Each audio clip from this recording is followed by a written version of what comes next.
This is the Star News Brief. I'm Joel Iregi. Whoever coined the phrase that history repeats itself may well have had Kenyan politics in mind. In Nairobi, history has an uncanny tendency to repeat itself, with former Interior CS Fred Matiang at its crosshairs this time. The Jubilee Party favorite is discovering he may be playing the role of 2013's Kalonzo Musyoka in the wake of the turbulence his political game plan with former President Uhuru Kenyatta is encountering. In what is threatening to derail what once appeared to be a strategic path to the presidency, the former CS has been treated to a baptism of fire since his endorsement. DCP leader and former Deputy President Rigathi Gachagua, who is keen on a comeback after being hounded out by President William Ruto's troops, has given all the signs that is no longer at ease with the former Interior CS. Get a copy of the Star e-paper for only 40 shillings by logging on to www.mgazzetti.com. Controller of Budget Margaret Nyakango has revealed that at least 16 counties are engaging in fraudulent budgeting to hide actual expenditure on employee compensation. The COB said counties are deliberately underreporting staff-related expenses by declaring misleading compensation for periods shorter than the full financial year. Only 8 counties complied with the law and did not exceed the legal threshold for wages. Nyakango said some counties are becoming clever by engaging in fraudulent budgeting. They are deliberately not requisitioning salaries for a month or two so that by the end of the year, they report spending for fewer months, she said.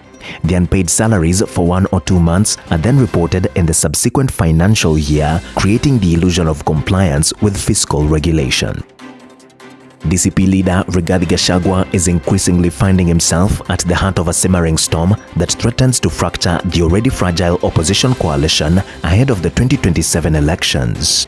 Regarded as a unifying voice for the vote-rich Mount Kenya bloc, Gachagua's growing list of political wars has cast him as a polarizing figure whose fights risk undermining the opposition's bid to challenge President William Ruto.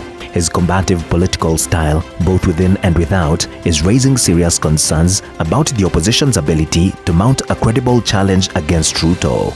At the heart of Gachagua's troubles is an escalating rivalry with retired President Uhuru Kenyatta and emerging Mount Kenya figures such as former CS Moses Kuria and Kiharu MP Ndindi Nyoro. It takes between 18 and 20 painful months to treat the drug-resistant tuberculosis.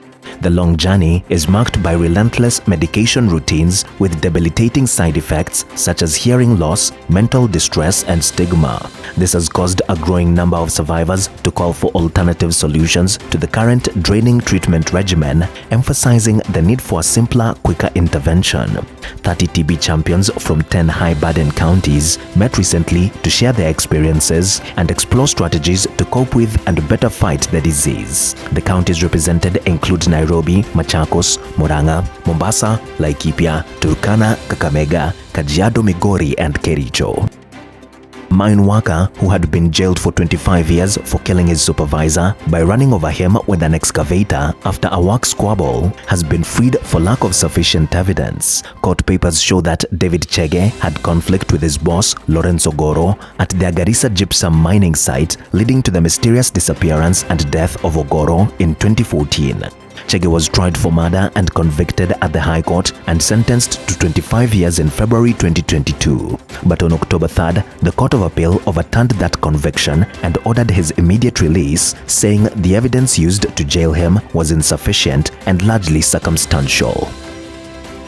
Get a copy of the Star e-paper for only 40 shillings by logging on to www.mgazzetti.com.